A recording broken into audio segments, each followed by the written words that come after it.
Hey guys, the DFS Sniper back for another weekly DraftKings lineup builder show talking cash games for UFC Fight Night 114. Had a lot of positive feedback to this video last week. Had a couple good picks in there. That lineup should have cashed for you.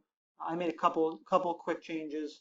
I did take out Jimmy Manoa, which turned out to be the right move, and played. Um, I got to Albo, which is something we did talk about last week. So that being said, you kind of just heard it right there. This is my stream of consciousness right now, what I'm thinking. Going to build cash game lineup, which if you're new, 50-50s, double ups, head-to-head, those type of games, not those big, large entry field tournaments. Before we get started, one last thing. If you guys could please like, comment, and subscribe to my channel, I would greatly appreciate it. And let's get into the card here. And mentioned it last week as well.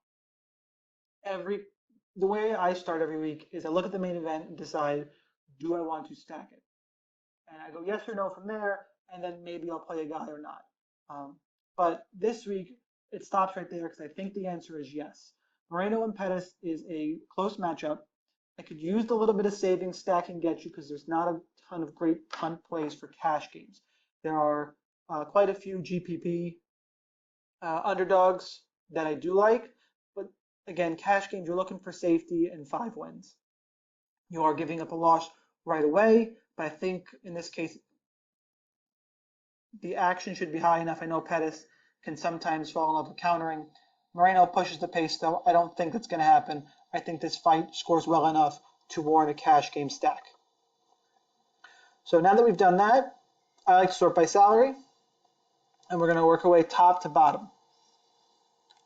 I think all 3 of the top fighters, you're going to need one of them, and they're all relatively safe.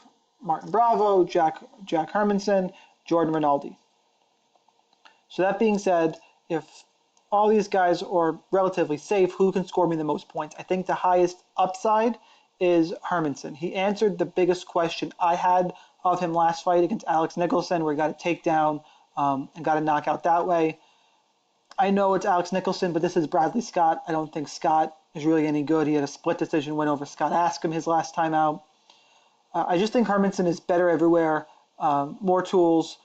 Again, he's safe, but he also, I think, of these 3, has the most potential to get a finish. And if you're not behind that, I think the second play is probably Jordan Rinaldi, and my third favorite is Martin Bravo. But I'm going to go ahead and put in Hermanson, and because of the stack, even with a higher price fighter, unlike last week, we were hurting and looking for value right away. We still have a little more than $8,200 left per fighter. So we're just going to keep on working our way down. I generally don't want to play 2 $9,000 fighters. I kind of made it work last week with Cyborg and John Jones. I don't want to go that route again, especially when I think the mid-tier is much stronger this week. So Hanayaya, 8,900, is just not safe. I think he's got a lot of GPP upside because he's going to be low owned. He's got an admittedly terrible gas tank in there in Mexico City. But if he does win, it's through grappling and takedowns, and that's how he'll score. I've seen plenty of people on Briones. He could be an okay cash game play unless he gets laid on.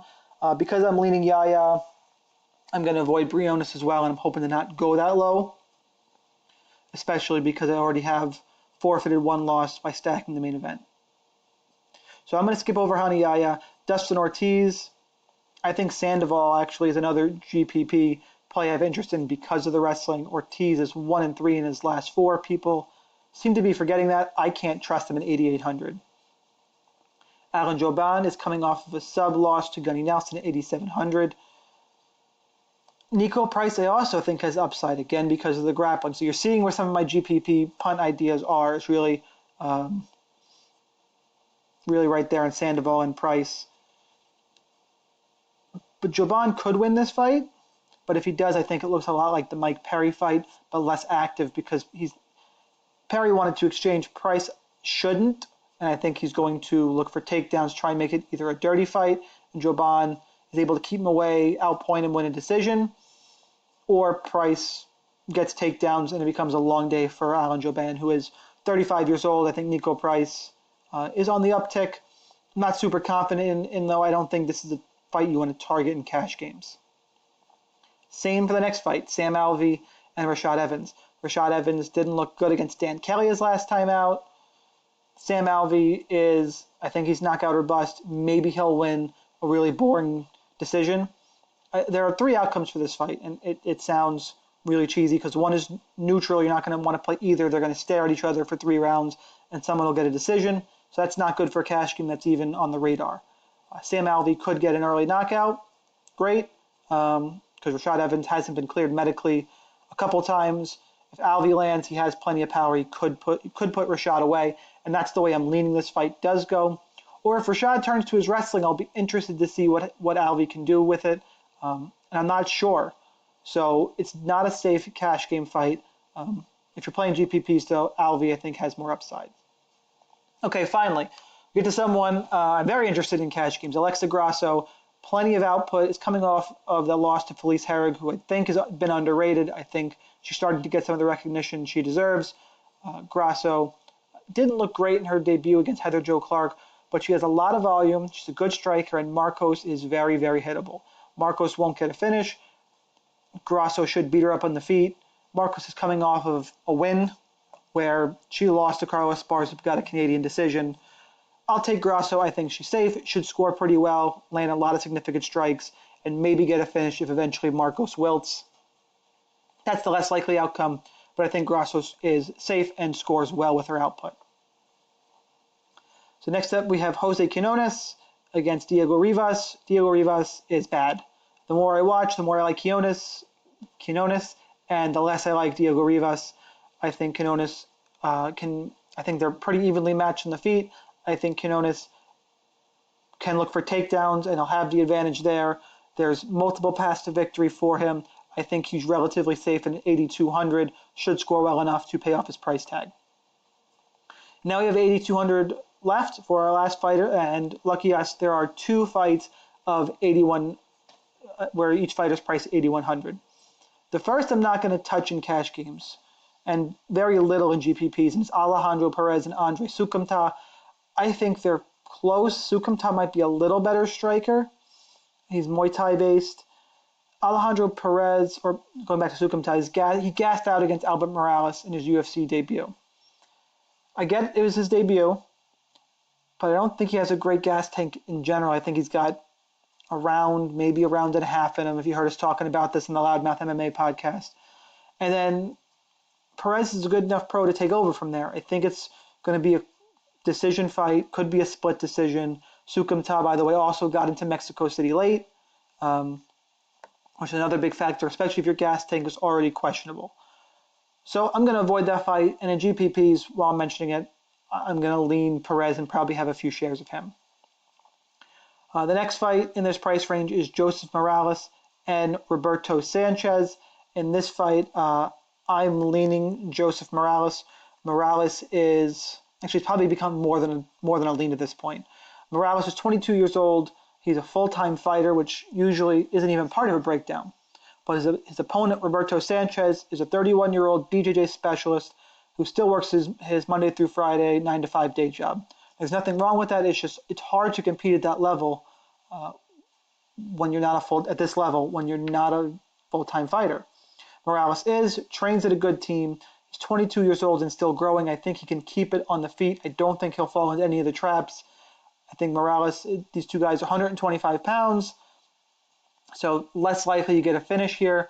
But again, I think Morales is pretty safe. So I'm going to go ahead and put in Morales, and we have our cash game lineup. And one thing I do want to revisit here is Hermanson, Bravo, and Rinaldi. Rinaldi, this gap keeps closing in my mind, even just while I was thinking about it while recording this. Rinaldi could also get a finish. I think I'm just more confident in the skill set I know about of Hermanson, but it's really close. You could go either of these guys, and I think you have a strong cash lineup. I'm going to leave it how we just built it. Stacking the main event, Moreno and Pettis. Hermanson as safety and upside at 9,000. And then 3 fighters I think are all relatively safe and should have decent output or grappling upside in their fights. And I think should all win. So you're looking at a 5-1 cash lineup, which is exactly what you're shooting for. And that's Alexa Grasso, who I'm the most confident in, Jose Quinones. Probably it's, all of them. I was going to rank them. I'm pretty confident in all these picks. Grasso, Quinones, and Morales. And because I'm pretty confident, take that for what you will. Had a good week the last couple weeks, but you never know. But that's how I feel about it. It seems to be a pretty straightforward cash game card where you stack the main event, take a high price fighter, and pick in the mid tier. That's my advice for this week and a cash game lineup build. Again, please like, comment, subscribe. Follow me on Twitter at the DFS Sniper. Good luck in your contest. I will see you not next week, and I might have said that in the DFS Express. We have a month off. Enjoy the time off. I might try and do some videos in the interim, just general basic DFS strategy, or maybe I'll even hit up some EPL or baseball. Anyway, enjoy your time off from MMA, and I will see you in a month.